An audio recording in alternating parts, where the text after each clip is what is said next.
Welcome, everybody, to the Soul of the Unexplained. I am your host, Jim Kelgard. That's Jim with two M's. Why? Well, because my mama dropped me on my head a couple times. Who knows? But anyway, I am happy to be here, folks. And joining me, as always, is my super awesome co host and co creator, my brother from another mother, Mr. Roger Stokes. Roger, how are you, buddy?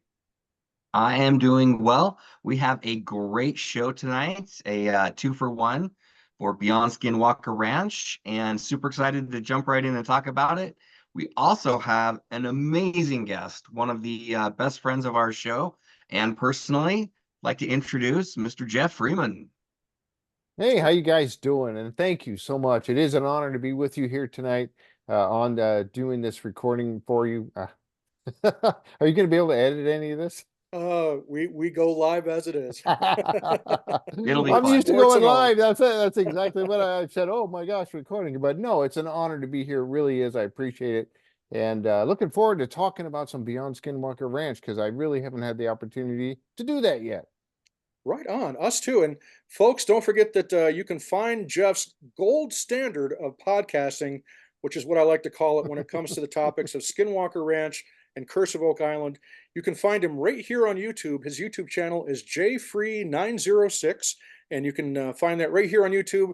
Hit that subscribe button, and you'll be notified every time Jeff has new content. And let me tell you, folks, Jeff has just been on a roll lately, getting some of the biggest names to come on his podcast like Eric Bard twice and Pete Kelsey. And yesterday, our very good friend Caleb Bench was on. So definitely, folks, check out what our friend Jeff does with his J Free 906 podcast. You will not be disappointed in the slightest, I promise. So let's dive right in, guys. We're going to start off with episode 3 of season 2 of Beyond Skinwalker Ranch. And that episode is titled Smoking Gun. And it's kind of cool, guys, because they revisit a location that they went to last season, which would be the Thoms Miller Ranch. And so this episode begins with Paul and Andy meeting with Travis and Eric, as they do at the beginning of every Beyond Skinwalker Ranch episode, and tell them that they're going to go back to the Thoms Miller Ranch in southeast Colorado and conduct further investigations. Eric and Travis agree to the idea, with Travis actually saying, quote, "There's clearly something going on there," close quote. Now, for those who don't remember, the team of Paul and Andy visited Miller Ranch last year to investigate claims of cattle mutilations and other strange phenomena. Andy then says that the current owners, Tom and Sally Miller, believe that their mutilated cattle might actually be being taken and then returned to the ranch. Since 1996, there have been 16 seemingly targeted cattle mutilations occurring at Miller Ranch. During their visit to Miller Ranch last year, Andy and Paul found elevated radiation readings at both old mutilation sites on the ranch and at more recent ones as well, with readings that were anomalous and elevated well above expected naturally occurring backscatter radiation levels. They also discuss the Pergatoire River Bridge. Talk about an aptly named bridge and river, right? And how there's been 30 accidents on the bridge, with 15 of them being fatalities. And the team detected anomalous events when they conducted a Tesla coil experiment underneath the bridge last year, with UAPs appearing, for one thing, as a seeming result of that Tesla coil experiment. Travis then draws a comparison to the Pergatoire Bridge and the triangle at Skinwalker Ranch as being similar in many regards. And so from that moment on, the Pergatoire Bridge at Miller Ranch is now referred to as the triangle of Miller Ranch. So to start off, guys, I want to, Jeff, we'll start with you. What were your thoughts as you found out that they were going back to Miller Ranch, and what were some of the things that maybe you were hoping to see play out? Maybe get a little more background on this time around. Well, for one, and I wanted to kind of go back to what you had said about the bridge and the bridge's accidents over the years. That is a wide open area, and who's to say, initially when they mentioned that on the show last time they were there, I was thinking to myself, well, we know that river, or that the bridge going over a river like that freezes before the regular ground does. Maybe some of those were winter related or something like that, which is a good possibility. Right. But that many fatalities definitely has to raise some red flags. So that was one of the, when they went back out this time, one of the things I was thinking about was that. Are they going to focus on that? And if they can, find out some more information about, what is going on there at that bridge, um, with more tech. And then we were surprised to see Pete Kelsey out there, Right. Mr. Pete Kelsey, friend of your show and mine. You met him in, like I did, out, you guys both, out in Vernal, at Phenomicon last year. So man, when I saw he was going to be on there, I did just blew my mind. I was ready to see what he could bring to the table on that. And that's not even talking about the cattle mutilations. So. Right. Right. Roger, how about you? What were some of your thoughts heading into this episode? I was really excited. So one of the things that has, or one of many of the things that have excited me about Beyond Skinwalker Ranch, and we've talked about this on our podcast previously, is getting repeatable data. And what I really like is that they are, at least at the start of these episodes, they're going back to places that they went last year to try and get some of that repeatable experience. And then also try to in some way correlate that to the things that are happening out at Skinwalker Ranch. So it's really nice to see that they're going in with a strategy in mind this season, and using again better technology, bringing in people that we're familiar with, like Pete Kelsey, and also I think taking more of the study that they've done, especially like with the cattle mutilations and talking more about that. Because yeah, the cattle mutilation that they were talking about and they showed at the start of the show, that was one that really got me interested just because of some of the theories that are there. Definitely lots of high strangeness. So yeah, I'm really excited, and I thought they started off the episode really well. Fantastic. I like both of you. I'm happy to see them coming back and revisiting some of the sites that they went to in the first season, coming back with newer technology, better software, and of course with subject matter experts like Pete Kelsey and Casey Smith, who we will talk about here in just a moment. So Andy and Paul then arrive at Miller Ranch, and Sally Miller tells them that some strange things have transpired since their last visit. Sally tells Paul and Andy about a woman who just 2 months prior was driving towards the bridge. This is the Miller Ranch, or the Pergatoire Bridge, and received a cell phone call. And so the woman pulled off to the side of the road in a little pull-off area that was roughly 25 or 30 yards away from the bridge. She turned her car off to safely take the call.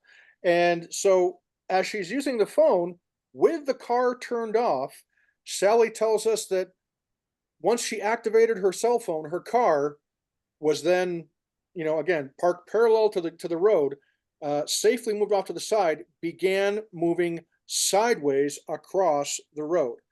Vehicle was turned off, no power to it, none of that, or so the claim goes.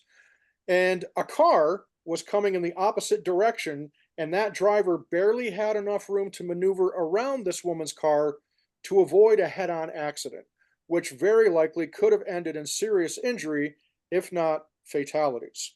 So there's weird moment number one. Jeff, any thoughts on that? Well, initially, and again, you go back to these conditions. What were the conditions there?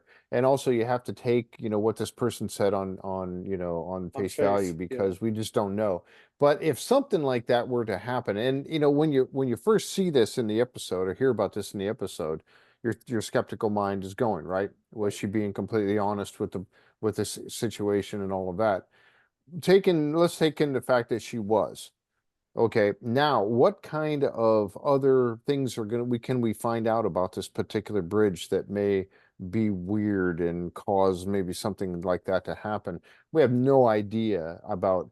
I mean, you guys and I both, watching the Skinwalker Ranch and Beyond Skinwalker Ranch, has never come across any kind of story like that just yet, right? I mean, I haven't. So you think, oh my goodness, what could possibly make a vehicle move like that? What evidence were they going to find tonight? And I think they found some interesting stuff. Would it be something that would move a car? Probably not, or maybe. Right. And we're actually going to get to that in just a bit when Mr. Kelsey shows up at the ranch. Mhm. Spoiler. Okay, so from there, um, now bear in mind that Sally then tells them about a double mutilation, cattle mutilation that had occurred on the ranch in 2015, an event which, for whatever reason, she didn't mention to the team during the visit last season. And again, the bridge is only 3/4 of a mile from where this double mutilation site occurred. Tom then tells the story of how they were looking for two cows that had gone missing, and when they found them, one of the cows was still alive but appeared to have suffered a broken back. And that cow with the broken back was not mutilated at all. Not so for the other cow. The dead carcass of the mutilated cow was found just a few feet from the cow with the broken back, and the cow with the broken back had physically crawled away from the carcass of the mutilated cow to a space that seemed roughly 20 to 30 feet away. Sally then shows the team photos of the mutilated cow, and it appears to have been cut with surgical like precision, with each cut seemingly cauterized, and the animal had been completely exsanguinated, drained of all of its blood and body fluids. So, worth noting, no mention of blood on the ground near this mutilated cow or near the animal, and also no apparent signs of predator or scavenger animal tears of the flesh or the bones of this mutilated cow. Now, Tom states that his belief is that whomever or whatever took and mutilated this cow dropped it from some point at altitude over where it ended up, and that willfully or otherwise, the cow landed on the back of this other cow as it was being dropped off. Quite literally, no pun intended, being dropped off. So Tom is of the belief that the cattle are taken somewhere, then exsanguinated and mutilated for whatever purpose, and then returned in a mutilated form and obviously deceased. So I guess now's a good time to ask. Roger, what are kind of your views on this cattle mutilation thing? I mean, it's something that goes back decades, and we do know of there being stories of cattle mutilation on Skinwalker Ranch going back to the days of the Shermans in particular, and I believe there may have been some during the Bigelow era, but we haven't really heard of any mutilations of this kind taking place on Skinwalker Ranch right now. So, a question I'll put out to both you, Roger, and to you, Jeff, is what's your general view on cattle mutilations? Do you think this is really some kind of extraordinary phenomena happening where these cattle are being beamed up or taken somewhere out of time or out of dimension and having this done to them, or is it some kind of uber top secret government or private entity enterprise that is doing this? Because whoever or whatever is doing this is a phenomenon that again has gone on for decades. So, Roger, to you first. Yeah. So this is a really interesting topic, and there is a lot of documentation out there from over the years, gathered information gathered from all around the world. So it is a known phenomenon that has happened. It has been documented. To this case on the Thoms Miller Ranch, I'm approaching it from a little bit more of a skeptical mind, in that I think I would really like more data around it. It is a fascinating story for sure, and the pictures that they had, right, and the theory, very, very fascinating. What I would really like to do is see some additional research there. It would be nice to look at the pictures that they shared with Paul and Andy, and really look at, is that original picture, is it taken in that location, right? Having a kind of a full autopsy, talking to the veterinarian, whoever they called out, and then because this is something that had happened and then they didn't talk about the previous time, I would really like to see if they could set up some type of equipment monitoring, right? Just to see if they are able to capture stuff in that area to lend at least a little bit more data and credence to it. Because I do think that they generally have something there. And so it is an exciting story. I definitely want more information. Jeff, how about you? Well, like Roger was saying, they got to have more data. Absolutely got to have more data on this. And like you said, there's two camps on this, in my opinion. There's two causes for something like this. Either A, it is some sort of private entity doing this. Like I can't really see the government doing it, but maybe. Right. But as private entity doing it because they want those eyes because of the collagen, or the makeup of the eyes or whatever. You see that often missing. And you often see certain organs missing, like the genitals and things like that missing. Okay, so, and again, for the makeup of those things. So either a private entity is doing this and they need those for some reason, or it's something, and I'm going to stretch and say the alien aspect of this is happening because one of the two, nobody's going to go out into a field and kill a cow and then be able to, go out and cut the skin open, do all these things with no blood, no drag marks, no animal marks, no tire tracks around it, nothing of those, and it literally is as though it was simply dropped there in that spot. Then you've got the broken bones, like you mentioned, Jim. You got the broken back on the one, the broken legs on the other one. Where have we heard that before? Broken legs on a cattle mutilation once it's found. Sometimes both front legs broken or dropped. I'm going to say dropped in such a manner to which the legs are underneath it, and rather, that's not a typical lay down position for a cow. Right. So, I mean, you makes you want to lean toward the extraterrestrial bit of it, and you got to go with I believe his name was Mr. Miller, owns the ranch, talked about the fact that it was like dropped. It's a logical explanation. Does it, Mhm. is it possible? Oh, who knows? But it is a logical explanation being dropped because that's kind of how you would get those broken bones in the leg bone of the dropped animal, the backbone of the other animal. Eh, So it's in one of two camps, truly. It has to be. I can't see any other way that it could possibly happen. And it could not have happened on that site. Had to be taken away, brought back. Right, because there's absolutely no telltale signs of it being exsanguinated, of the actual procedure. And I can tell you, folks, as somebody who hunted a lot when I was a kid and helped my dad field dress a lot of deer in my day, uh, and remember, a deer is smaller than your average cow, and it's a mess of blood and guts and all kinds Mhm. of other things. And the fact that particular element is missing from almost every instance of reported cattle mutilations cannot be overlooked, because that's just simply, I mean, how does it happen? Where is it actually taking place?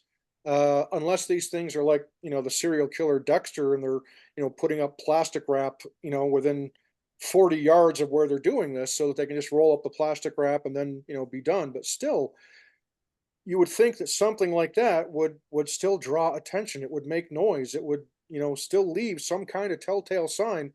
And in almost all these instances, there is none. So it's a definite mystery. Now, there's something that happens next, Roger, that you in particular I know will appreciate, because a lot of our viewers know that have let me know that they think I've been unnecessarily harsh or hard on Andy Bustamante in particular, for what I view as his somewhat theatrical or dramatic presentations on camera. But I actually want to praise Andy with something right now, because what Andy says is he kind of redeems himself somewhat in my eyes by saying of Tom's theory. He says, quote, "Now, based on the evidence I'm seeing, I don't have enough information to come to the same conclusion myself. But it's clear that from looking at Tom, that he believes it to be true." Close quote. And I think that's exactly what Andy should have said in this circumstance. So bravo to Andy for calling it in the manner that a true skeptic and that a true scientific investigator following the scientific method would have followed it. So, way to go, guys. So, and I have to say that, that statement right there it really did go a long way with me. Roger, how about you? Yeah, yeah. I mean, I'll just keep it brief, but yeah, I thought that was right. Following the science and really taking a look at, you know, believing the individual, breaking it down, but based on his experience, right? Not just jumping to a conclusion and running with like, oh, this is exactly what's happening, but definitely talking about, yeah, I can see that Mr. Miller is very sincere in what he's telling me, and that what he's telling me, he does believe that that happened. And so, again, I think it goes back to what I said before, is I'd be really excited for them to go back and even get more data to back that up and help kind of prove out one way or another what really happened with that cattle. Excellent point. So Andy and Paul, they then take radiation readings of the skeletons of the cows at the double mutilation site. Almost immediately, it seems, their new RF meter, which is a really cool device called the Hack RF, I got to get me one of those guys, spits out the detection of a 1.6 gigahertz frequency. And they're specifically looking for signals in the 1.6 to 1.8 gigahertz range, as those are the frequencies that are reserved for Earth to space and space to Earth communication. It eventually pulses up to a strength of 1.7 gigahertz, and then, even at 1.8, the amplitude of the frequency is the strongest they've seen yet. So the team then decides to bring in Casey Smith from Qualtech. And uh, any fans of Skinwalker Ranch should recognize that name because Casey did radiation readings on Skinwalker Ranch in both season 1 and season 2, if I'm not mistaken. And so he's there to do they want him to do a radiation sweep investigation. And Casey uses this system called an ORTEC system. And what it does is it identifies the specific radiological building blocks or isotopes that make up the radiation present at a site. Now, with this system, guys, the team will be able to identify what isotopes are creating the elevated radiation at the Miller Ranch and the double cow mutilation site, and how those readings might compare to readings that Casey took at Skinwalker Ranch. So here's where it really kind of takes a trippy turn. Casey's scan is eerily similar to the readings taken years before at Skinwalker Ranch, like really similar. In fact, he lays them on top of each other, and if you didn't know any better, you'd swear you were looking at the same reading with the same peaks and troughs and all the different readings. And one of the peak readings is determined to be composed of beryllium 7, which, according to Casey, is produced in the atmosphere. It originates in deep space and then falls to Earth. In other words, it's extremely rare. It's another example of a connection to space on both Skinwalker Ranch and this Miller Ranch. Jeff, what was going through your mind when you saw how well the data from Casey's scan matched up with what he had scanned on Skinwalker Ranch in years prior? Well, for sure. It was mind-blowing. As you've said before on some of your shows, jaw-dropping moment, for sure, because Yep. how is that possible? Now, I took a lot of I was really very surprised when he said that during the meeting at the table there. But and if you don't mind, if I jump to kind of the end of the show for a moment, because it's exactly once they got back to the command center and they talked to Travis and Eric about it. Travis was off the rails with this information. And I hate to jump to that end, for you so quickly, but he was very, very excited about the fact that these were the same. I looked at it and I went, okay. So when you see it first, my mind is thinking right away, okay, how does this compare to anywhere else? You go, 80 miles that way or 80 miles that way. How does that compare? Is it, does it are they even close like that at all? Right. Um, and so that's something that I would like to know, because they really didn't really talk about that, but they did mention, and Travis was very adamant about this, the fingerprint. It's a fingerprint of an area. And so, and you have, so you have to imagine that means to me unique to that area, not going to be the same as anywhere else. And then when you have it showing up at Skinwalker Ranch as well, that's just mind blowing. The other thing with that too is that beryllium-7, and again, that's not, I'm not, I don't know this technology. I don't know anything about these isotopes, but they talk about beryllium-7 and that being from deep space to the ground. And generally, you would not get the beryllium-7. I don't know if it was at least not in these concentrations or not at all. It was something you would detect in space, but not on the ground. And then to find it, again, that's just incredible. I don't know. Yeah, yeah, it genuinely is, and for me, yeah, that was definitely a, jaw wide open moment when I saw how closely the data between the two properties appeared to be. So from there, um, so next up, they go and they do a investigation of the bridge. This would be the Purgatory River Bridge. And the team decides to go with the man, of course, that would be Pete Kelsey of Vecto Labs, somebody that Jeff and Roger and I just think the world of. Pete is just he's one of the world's foremost leading imaging experts, I would say, and he's just one of the most awesome guys you could ever hope to meet. And so Pete, we will be using a photogrammetry drone over the bridge and will later scan underneath the bridge with a slam scan LiDAR. As the photogrammetry drone flies across the bridge, momentary blips of signals appear, but nothing immediately appears to interfere with the drone. Pete then scans the underside of the bridge with a slam scanner for LiDAR. Later that night, Pete and the team go back to Miller's Ranch house and review the results of the photogrammetry drone and the SLAM LiDAR. As Pete is showing them the SLAM scanner results, one of the lights in the Miller's kitchen turns off just like it did last year. And forgive me, guys, I kind of rolled my eyes.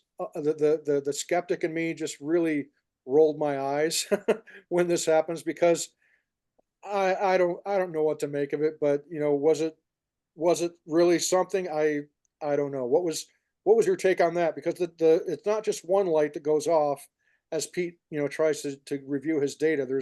It actually gets to the point to where almost all those dome lights in the kitchen uh, turn off. What are your thoughts on that, guys? Wow, that's, you know, um, it's really hard to say, right? Because we don't know the layout of the house, we don't know the wiring, how old it is. So there's a lot of unknowns in there. And so there could be a lot of mundane explanations, logical explanations.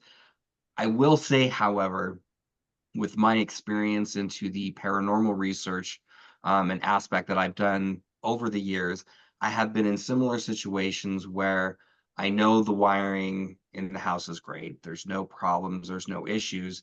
And based on a discussion that I am having regarding paranormal topics, um, I have had lights that have go on and off and that have reacted to when these things are happening. I say, stop that. You're not invited to play with the technology and the lights, and it stops, right? And so it's really interesting. So I've had personal experience that way. So I do lend just some credence to it. Um, Holding enough judgment and skepticism in reserve that yeah, if I could ever get out to the Miller Ranch there and take a look and investigate it and do some of my own things there that would lend more credence to it. um it's absolutely a fascinating story, and I like that, and there could be something to it with the interference, but it's still too early to tell to really make a even a speculation of what's going on there with that. Agreed. Yeah. So go ahead. Oh, I was just gonna, if I could add to that Sure, too, sure. and like Roger said, I've done a lot of paranormal investigations, and I've had lights come on and off and things like that happen, especially like with flashlights when you do the little flashlight trick to get a response. Interesting. You know what came to mind, if I can say real quick, that came to mind for me on this was some of those old can lights that we used to put in years ago in these houses. They have that can inside, and they were made to have like a little floodlight or a floodlight type lamp inside them. Well, what would happen with these, and some of them were actually set to where if they overheated, they would shut off automatically, not to cause a fire of some sort. So if you had, and then, so I'm looking at, you've got, all these people sitting in there. You got a cameraman, sound man, maybe 2 or 3 cameramen, sound men, all in this area. All these lights are on. It's warm in there. Is it a possibility that it could have been it's one of those type of lights that when they get too hot, they automatically shut off? I would like to have known if that was the type. That's the skeptical mind in me doing the same thing as like what Roger says. You need more data. So, but it is, as again, as Roger said, it is an interesting occurrence to have happen when you're in the middle of trying to give out some information of things that are going on in that area. So I don't know. More data Crazy. needed on that one too. Yeah, and Pete actually goes so far as to tell the team that the Skinwalker Ranch guys believe that there's someone or something that doesn't ever want data reviewed, and so something tries to interfere with the data collection, and so maybe that's the kind of thing that's playing out here. But he finally gets to where he's going through his lidar returns, and uh, initially it doesn't show anything of interest on the surface of the bridge, but we'll come back to that. But what does show, particularly with the lidar scan, is that again something appears underground, something that is again, folks, impossible for lidar to do. LiDAR quite simply cannot see through the ground. It cannot penetrate the ground. Yet it picked up readings roughly 100 feet on either side of the bridge underground. And Pete then says in 25 years of him doing this, he's only ever seen LiDAR returns like this in 2 places, Skinwalker Ranch and Miller Ranch.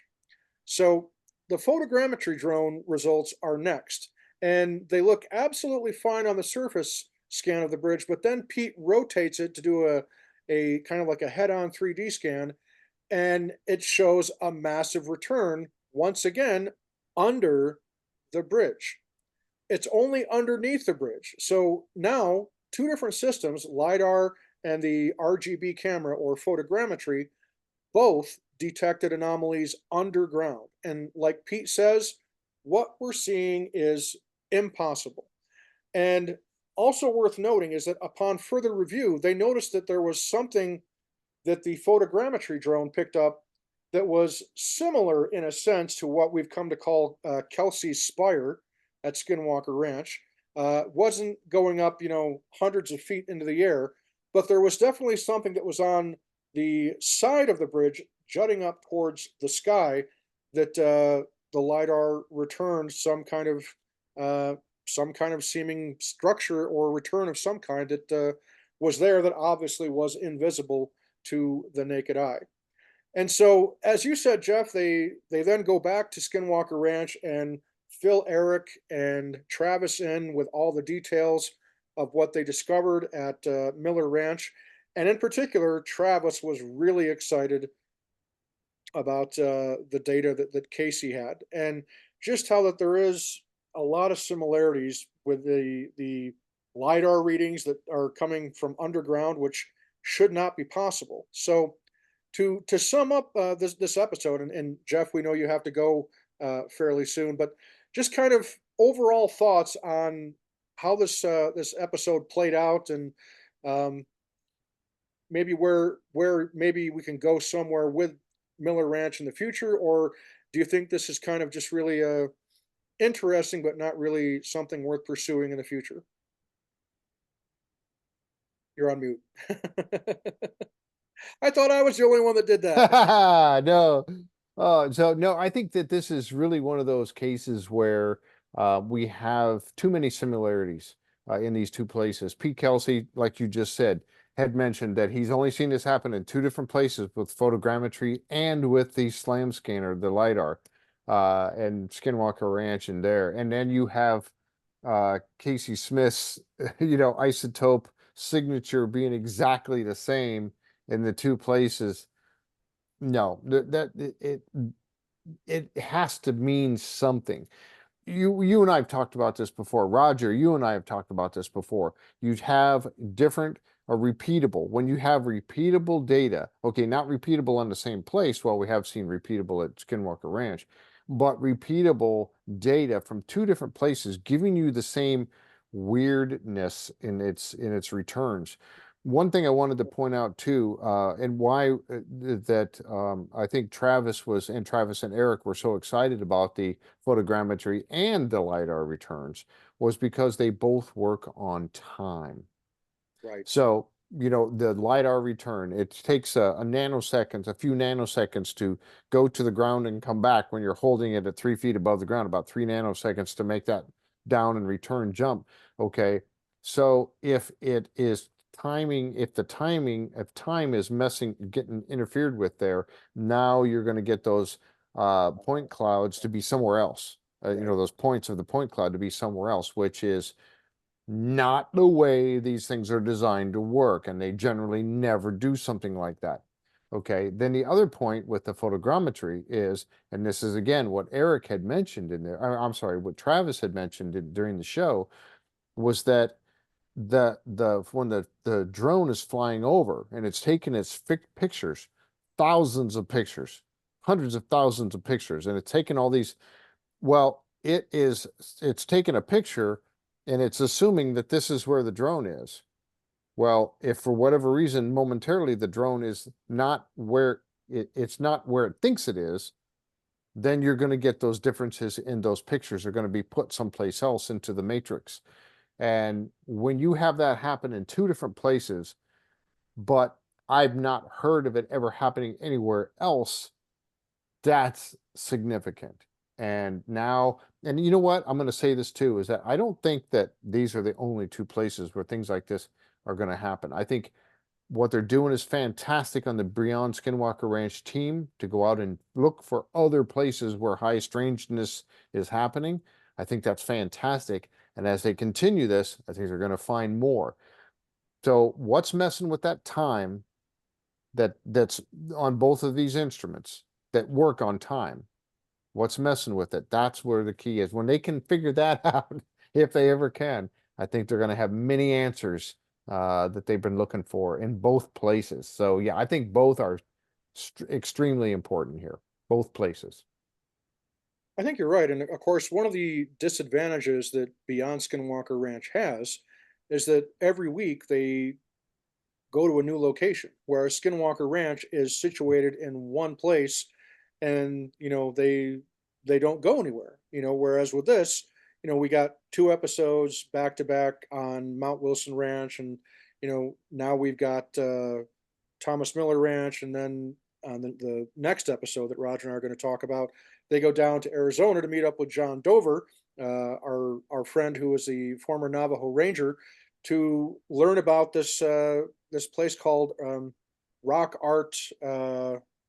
What is it? Rock Art Ranch, and just amazing petroglyphs, and to investigate these stories, these ancient stories of portals and other, portals to other dimensions that the ancient peoples believed in.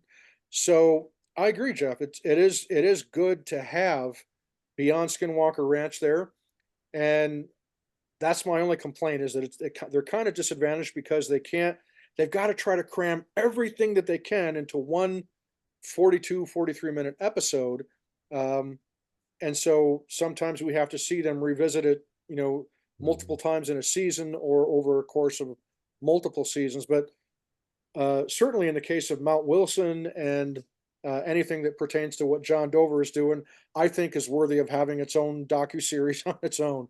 Because I think John Dover and his partner Stan and all the folks that we've been able to meet through your podcast, Jeff, that were involved with the Navajo Rangers, their information is invaluable. The stories that they tell, the history is something that I think we all need to be aware of and to learn, if for no other reason, so we get that different perspective and that history doesn't get lost outside of those tribal communities. So very, very crucial. So to that end, I agree. My only complaint with Beyond Skinwalker Ranch is that sometimes it seems to get a little too theatrical, and they seem to take a couple of creative liberties that I'm like, whoa, I wouldn't attempt that jump. Evil Knievel wouldn't try that one. So, but this was an episode I felt, this smoking gun episode. I think they nailed it in all the right places. It was actually a very enjoyable, a very satisfactory episode for me. Roger, how about you? We'll wrap up this episode with you, buddy.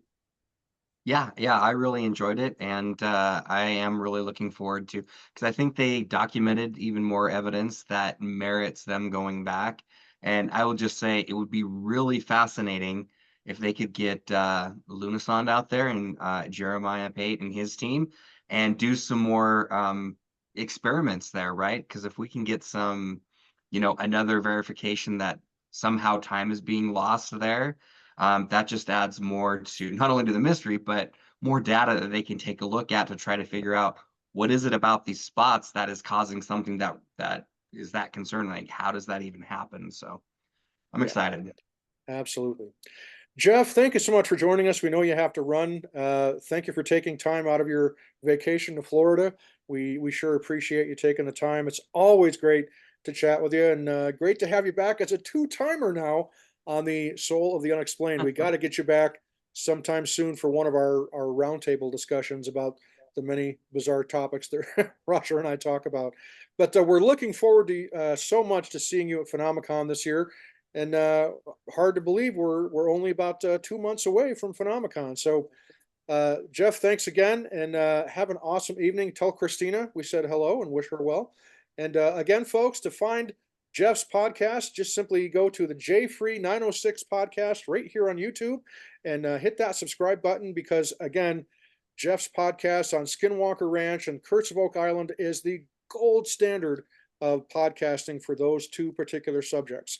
And I know that because, well, I'm kind of smart. Not really smart, but maybe a little bit. Jeff, any final thoughts?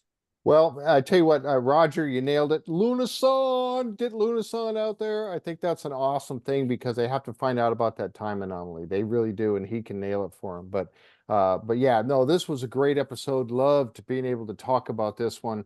I think that you're right. They only get to spend a week there, so that really slows them down. But honestly, guys, it's an honor to come on your show. Truly, it is. I love this, and I am up for a roundtable. Awesome. Absolutely. As you said, yep, here I am. I'm getting all tanned up and everything down here in Florida, having a great time. We've really enjoyed it. We've got a lot of work yet to do. We met with some metal detectorists last night for dinner and got some good information going for the future on what projects that he's working on. Captain Joe Ziga, we're going to North Carolina to do some stuff up there as well, looking for some gold. So lots of neat things happening right now, and I'm just having a great time. So yeah, we're still going to be on the road for another week. That's why there's no show for us next week. But honestly, guys, thank you so much for letting me come on tonight. And after a week or so, I'm available to help out if you need me on this Beyond Skinwalker Ranch, because honestly, there's just too much going on right now. I couldn't talk about it. I'm so glad that you guys are and you're covering it well. Well, thank And you. yeah, I'm just happy to be part of it. Thank you so very much. I really appreciate it. So with that, I'll say good night, guys. And All again, right. thanks. Thanks, Yep, Jeff. thank Have you an so much awesome for evening joining us, Jeff. and safe travels. All right. Yes. See you, buddy.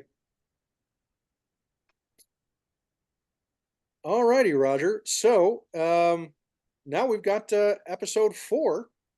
And the episode 4 is called Ancient Dimensions. And again, as I said, Roger, we get to see the awesome former Navajo Ranger John Dover meets up with Andy and Paul at this place in Arizona just outside of the Navajo Nation called Rock Art Ranch. And John tells us that many of the same petroglyphs that can be found on or near Skinwalker Ranch, such as McConkey Ranch, where both you and I, Roger, have been to, are found at Rock Art Ranch, but in greater abundance and in greater detail. And John tells them both, quote, "This place is just going to blow your mind," close quote. John also tells us that this will be the first time that any scientific instruments have been brought onto Rock Art Ranch, and they will be conducting the first scientific experiments there. Over 3,000 well-preserved petroglyphs have been found on Rock Art Ranch, and it's believed that the people that carved them did so between 500 and 1070 AD. The people then up and disappeared, and nobody really knows why. The petroglyphs, Roger, are truly stunning to see, and indeed, they are remarkably well preserved. In fact, I would say even better preserved than they are, excuse me, at McConkey Ranch. And John points out that some of the creatures or beings on the walls have 4 fingers, and then some have the expected 5 fingers. He emphasizes that the people that carved these depictions strove for accuracy in illustrating what they actually saw. He says, quote, if they saw 3-fingered beings, that's what they recorded. That's what they drew, quote, close quote.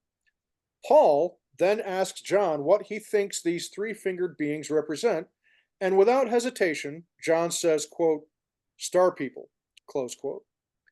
John says this is not rock art, it's a historical record of what the ancient peoples saw and or interacted with in their day.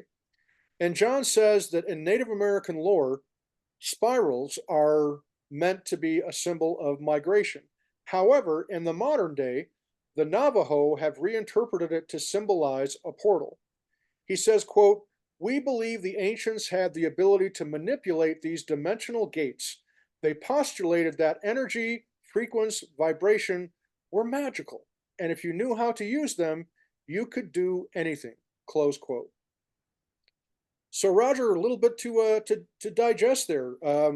Again, for me, it's great to see John Dover out there again. He's just a fantastic guy, wealth of knowledge. Love listening to the many stories that he has from his experiences being a Navajo Ranger, and everything from, kind of like being the X-Files guy for the Navajo Rangers, him and his former partner Stan, and just to see how passionate he is about preserving his people's history, and also on educating people that are not of the First Nations or the indigenous tribes, people like you and me, Roger, to educate us as to what some of those traditions and legends are, because they are significant and they have a very good place in our own history. What are your thoughts on that?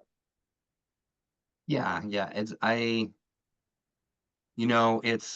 always when you have shows out there, like Skinwalker Ranch or Beyond Skinwalker Ranch, where you tread into somebody else's history, right? And we're talking about indigenous history, and you have to really, and I think they've done a really good job at this. But you have to, and what I would say is tread lightly, right? You don't want to, just go in there and be accused of cultural appropriation or using, indigenous or Native American things to further your own agenda or things like that. And I don't feel that has been done. I feel like, the Beyond Skinwalker Ranch as well as Skinwalker Ranch has created some really lasting networking and relationships, with John Dover, people not only, him and his friends, then in the Navajo Nation, additionally in the Ute tribe. And I think it gives us some really good perspective, especially, talking to people that, may have not in the past opened up about their beliefs. And, I'll be for, I learned in school, certain things about Native American history, but by far, I will be the first to admit I should know a lot more. And so it is refreshing to see that, we have people like John Dover that are willing to open up and actually bring people down near the reservations or even onto the reservations and talk about something that is very spiritual and deeply meaning to their people and their past and their identity. And it helps us get a glimpse into that life, right? And I strongly feel that, when you have a lot of this Native American mythology and lore and what you're seeing today, it actually becomes more than lore, right? It's actually, you're seeing an accounting of history. And so this episode, again, I was really excited to see, some familiar faces from not only Skinwalker Ranch, but the first season of Beyond Skinwalker Ranch, and that they have a good enough relationship that, you know, the producers, the team, they can go down there and they can continue the study, because the petroglyphs are just fascinating to me. And to when they first went, when Andy and Paul went down there and they were looking at the canyon and these places that they went, I mean, just beautiful. Like, I never in a million years would have thought that would be out there. And just to see the history, um, and it doesn't do it justice by calling it, rock art, because it's not art. It actually is historical, and the things that are being drawn there have meaning, and they are part of history. So it's fascinating to me, and I think it was a great start to an incredible episode. I agree. So from this point, Roger, Andy and Paul then begin taking readings of the petroglyphs, right? Their tri-field meter records no electromagnetic signal at all. It's like Which is zero awesome. point 0.0. There's not even, 0.1 milligauss. It's like nothing. Nothing. So, but when they switch to their RF meters, they immediately, or so it seems, detect a 1.6 gigahertz signal. So again, there's that frequency, right? Those three things that John Dover mentioned, frequency, vibration, and energy, or frequency, energy, vibration, right? So there's one of the three, right? They found a frequency. Two more components to go, right? So John walks them to a spot where there's kind of like a cleft in the rock, like a big crevasse, and they see all manner of odd-looking beings depicted, along with what are clearly depictions of humans. And some of the features are huge on these creatures in relation to the size of the humans that are depicted. And what's really interesting, Roger, is that some of the creatures depicted on this part of the wall, for want of a better term, look like dinosaurs, right? With what look like spikes protruding down their spine, like kind of like what you'd expect, like a really small kid drawing a picture of a stegosaurus, right? Yeah, They, Stegosaurus, and yeah. yeah, and there are several spirals depicted on this part of the rock as well, which I thought was really interesting. In fact, spirals that were literally above, one above the other, just seemingly, a couple feet above each other. And so John then tells the origin story of the Navajo people, who he says came through several different worlds that they describe, and among those worlds that were described were a world of insects, a world of giants, and a water world. When they talk about these, they say that there is something that appeared in the sky, a hole, a hole in the sky, and these ancient Navajos, climbed through that hole. They're naturally occurring portals that are just opening and closing whenever they get enough energy.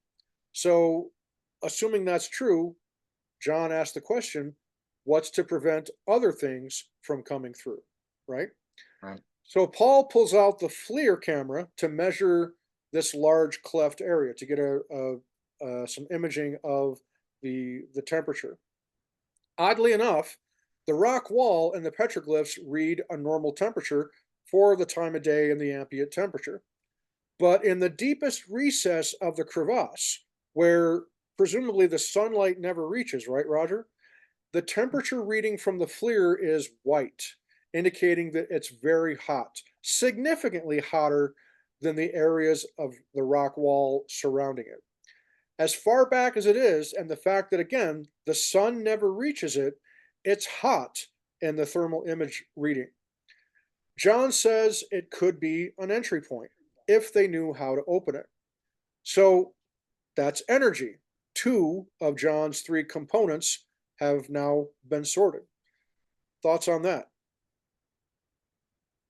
Yeah, it was, and kind of jumping a little bit to the end too, where Dr. Travis Taylor was talking about, you know, what way they were facing, the angle of the sun, and from everything that they talked about, it looked that, you know, through the FLIR, and especially in a cool place deep within the crevice of the rock there, that that shouldn't be necessarily possible, right?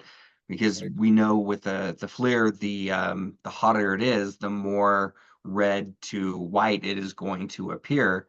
And it was really interesting to see that you had that much energy being given off from a place where it should be cool, but that's also right next to the markings of several, you know, swirls or portals. Um, in context there. So yeah, you do have some of that, you know, you have the energy there that they're looking at. And again, it just accounts for the high strangeness of the area. There is absolutely something, you know, frequency wise, you know, you've got the energy going on there. Um, it's funny because they mention as they're talking about this that it's like, yeah, if you add these components, that you could open up a portal if you knew how to do it. And these are these spots that would just naturally allow that to happen. So very peculiar. Yeah, I have no way to explain why the thermal would pick that up in a way when it should be just the opposite. It's definitely an interesting data point and reading that they got off of that.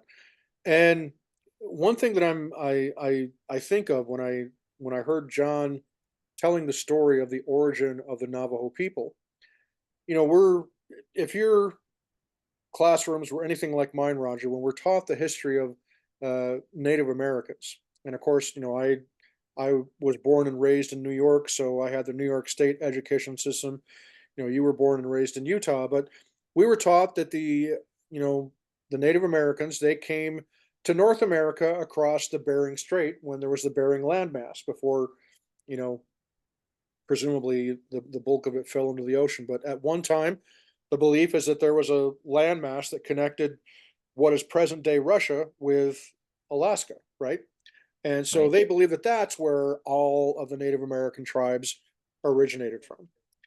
So, but yet we have so many of the indigenous tribes, particularly in the southwestern United States, like the Navajo, that their origin is not at all like that. And, you know, I've never, if I'm being honest, I've always had a problem believing that it's as simple as people migrating from, you know, present day Russia or, you know, Asia over here into what would one day become Canada and, you know, the United States, Alaska, so on and so forth.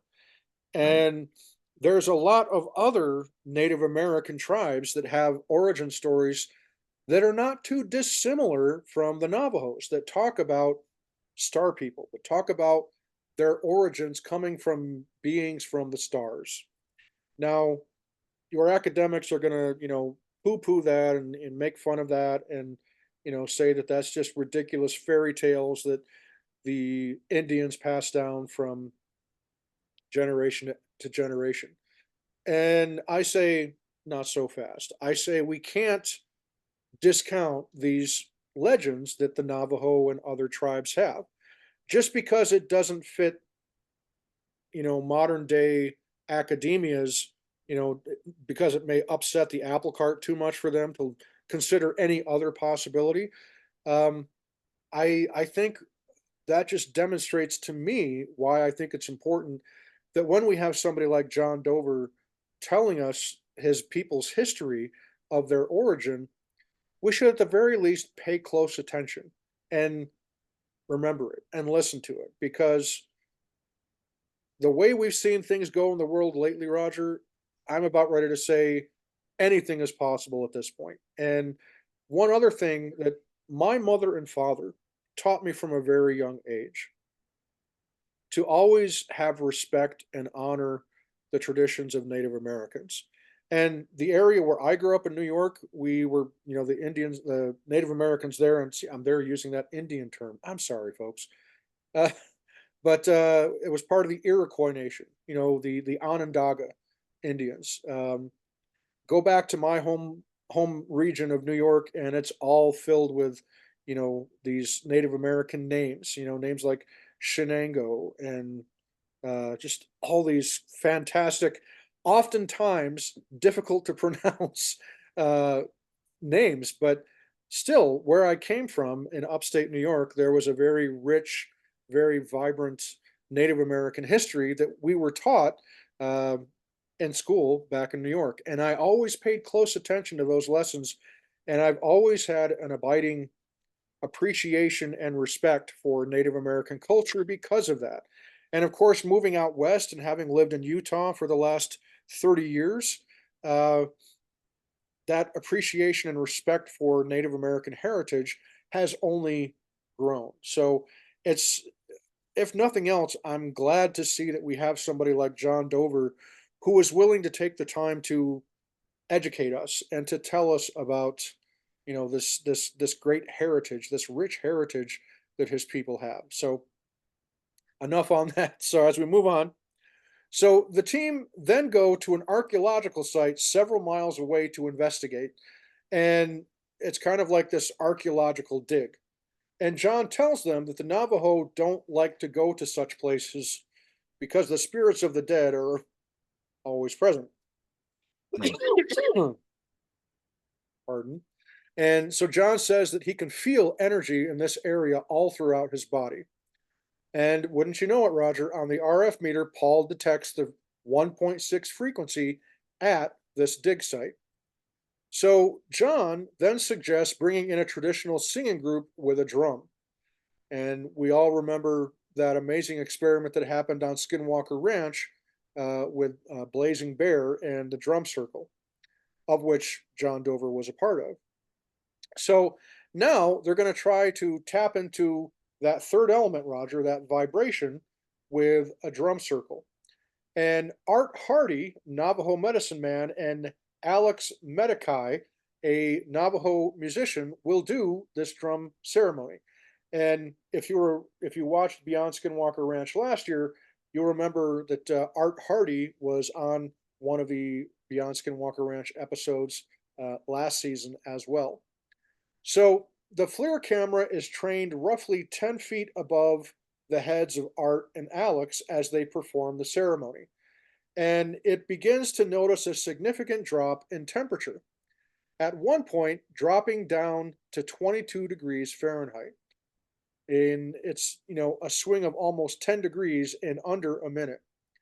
So they stop the ceremony briefly, and almost immediately after they stop the chanting and the drumming, the temperature begins to rise. So the ceremony starts up again, this time with Art Hardy singing, and the temperature drops down to 14 degrees Fahrenheit. They stop, and once again, the temperature goes back up to about 31 degrees in a matter of seconds. So they then catch on one of their cameras what appears to be a UAP that appears to change speed on kind of like a downward trajectory. And so, Roger, I'll kind of let you walk us from there. But before we do, that's not an insignificant thing. This massive temperature change, 31 to 14 degrees. I mean, that's what, 17-degree swing in the course of under a minute, and then it warms back up after they stop doing their thing. That's a little bit too much of a coincidence to be anything other than a coincidence, wouldn't you say? Yeah, yeah, and it's interesting because both Eric and Travis talk about it at the end of the episode, stating, we've seen that here, and it's a repeatable. That's what made Travis excited and Eric, is that it's a repeated experiment that has given them results, right? So when they talked about the rabbi, when they had him out, there by Homestead 2, and you had the thermals dropping and things like that, and then they also did the recording and had similar results that way. And then when they had Blazing Bear out there, you saw like with the like with the singing and the incantations and tone, everything, you saw these spikes in temperature going up and down. And so that's really exciting to see that, you know, when you're, this doesn't just happen at Skinwalker Ranch. You know, this also happens out here where things are associated with, you know, Native American history. So it was really exciting to see that in a controlled environment, doing the exact same things, that you actually could get very similar results. And one thing that they noticed is that from the first gentleman, and I apologize, I can't remember his name, when he was doing the singing, and then they stopped and they went over to Art Hardy, who I think he has a deep, like he had more deeper tones Right. and things like that, and he was doing his thing, right? It caused it to even that temperature to drop even more, Right. which they, you know, they were looking at, and it was genuinely surprising to see how surprised both Paul and Andy were, because they had a lot going on around them, and they were trying to monitor the singing, and you know, they were super fascinated by the drop in temperature, and then like when it stopped, all of a sudden the temperature would go back up, and it just, there's so much going on there. But what I think again made this um, super special is that you had similar things happen, right? You had people that were chanting, singing, that have a spiritual history and connection with the area, um, based on their beliefs. And you know, whether that's Native American, whether that is Jewish beliefs, and I'm sure that there are beliefs around the world, and many different religions or cultures, um, that I would dare say would actually have very similar results. So it's very, very cool to see that they can do. It's not just this one-off thing that they got happened to get on camera, but now we've got multiple episodes across different sites where something significant is happening that can change the ambient temperature rapidly, and then when it stops, it goes back up. You know, that again, to me, kind of blows my mind a little bit. That's high strangeness, Jim. It really is, and you once again hit it right on the head, Roger. It's overall, I enjoyed this episode. I like how there wasn't, again, as with the episode 3 at Miller Ranch, there wasn't a lot of that drama and theatrics, which I really like. And so having this happen now 2 episodes in a row gives me so much more hope for the episodes that are to come in the remainder of the season for Beyond Skinwalker Ranch. Because I really, those first 2 episodes at Mount Wilson Ranch, there was just so much that just really, was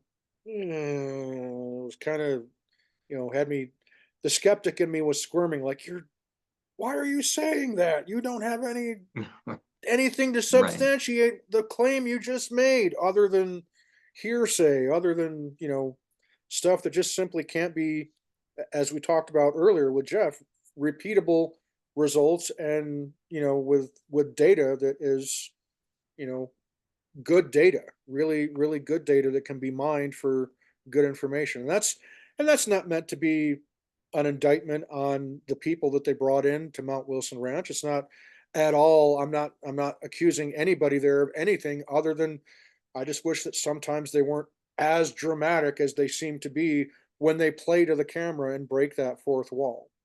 right. And that's just my personal preference. That's Jim's nitpicking. That doesn't mean that excuse me, folks. Folks, if you're not aware, I'm currently running a 102 fever. Feel absolutely horrible, but Roger and I already had to put this off for a week, so we're we're almost through it, and I've almost made it. And But and just so you know, for our listeners out there, that means right now, Jim is super hot. And my wife would ladies, agree I'm on that. sorry, he's married, so yeah, you gotta take a step back there. And okay, yeah, I just had to add a little humor there, but yeah, let's jump back in.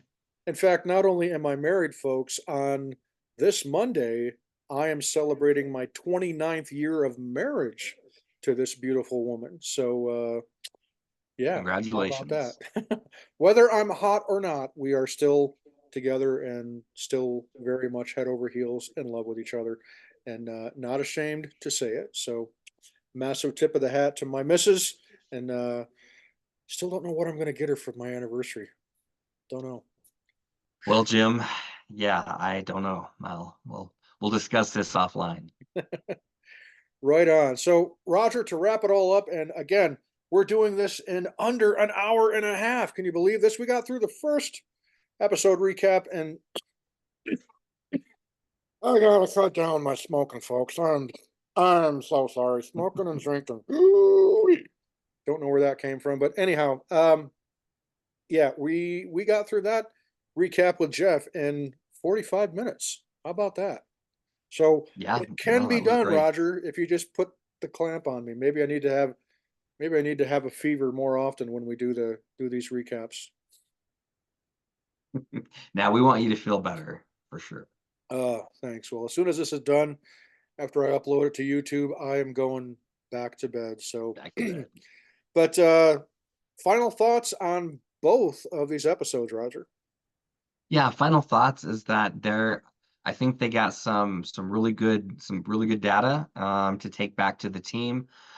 This was the first time where, especially the end of this season or episode 4, um, Eric and Travis were visibly excited about the repeatability of the data that they had seen before and the experiments that they were running. And it was great to see because I feel like this episode took that extra step and moved the series forward and showing that, this is a science experiment, right? And Right. this is what we're doing, and science requires us to have things that are repeatable. And as you stated before, it's very difficult to do that on Beyond Skinwalker Ranch because you're moving to a location or to a location. So I think it was an important decision made that, they are doing repeatable experiments in different places, revisiting some of the places that they have been. So hands down, they got some great, I think, UAP footage that Eric wants to analyze even more.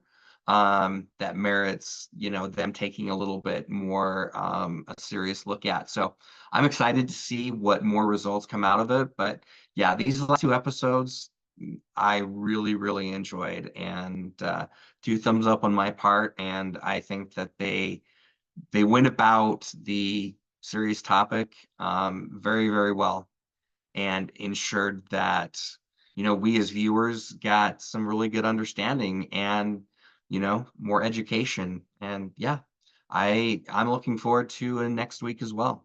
So I would agree because I think they were very respectful of in this particular episode, the episode 4, they were very respectful of the Native American heritage and culture.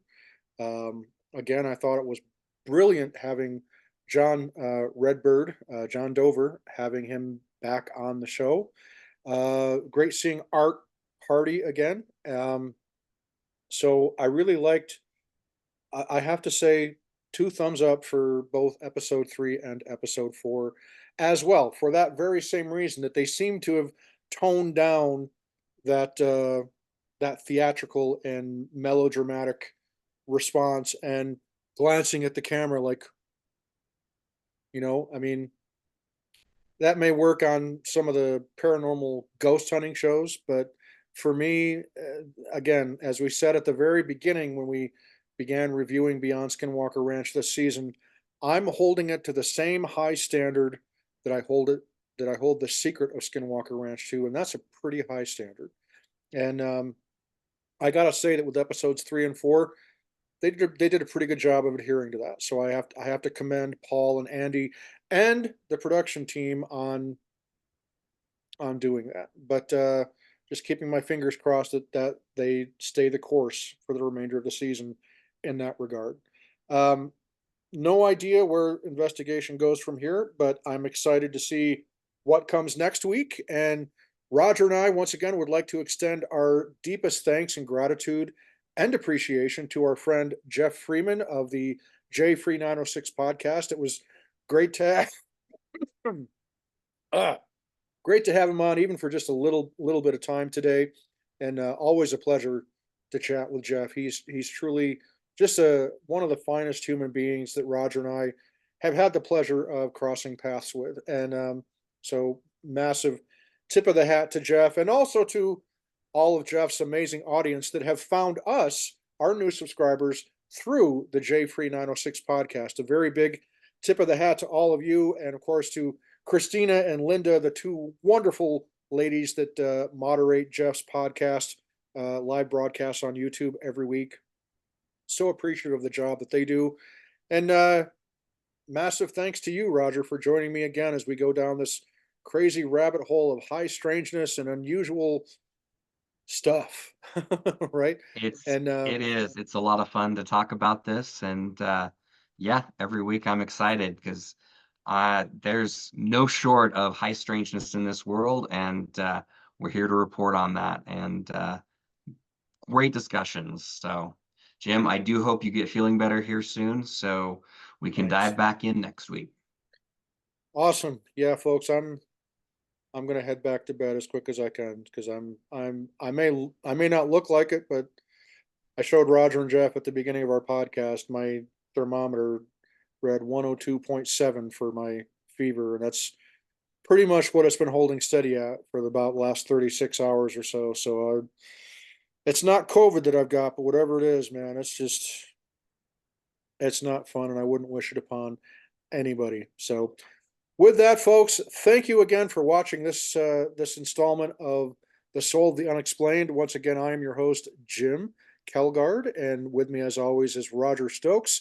And if you are not yet subscribed to our channel and would like to see more of our crazy content, our cheap ass, no frills podcast, as the official nickname of The Soul of the Unexplained is, then hit that subscribe button down there somewhere, and you'll be notified every time that we have new content. And in the video description, you will also find a link to Jeff Freeman's J Free 906 podcast.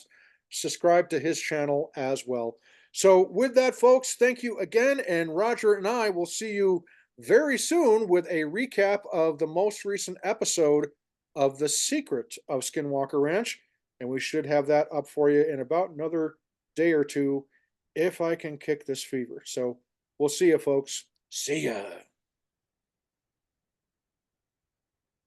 Maybe.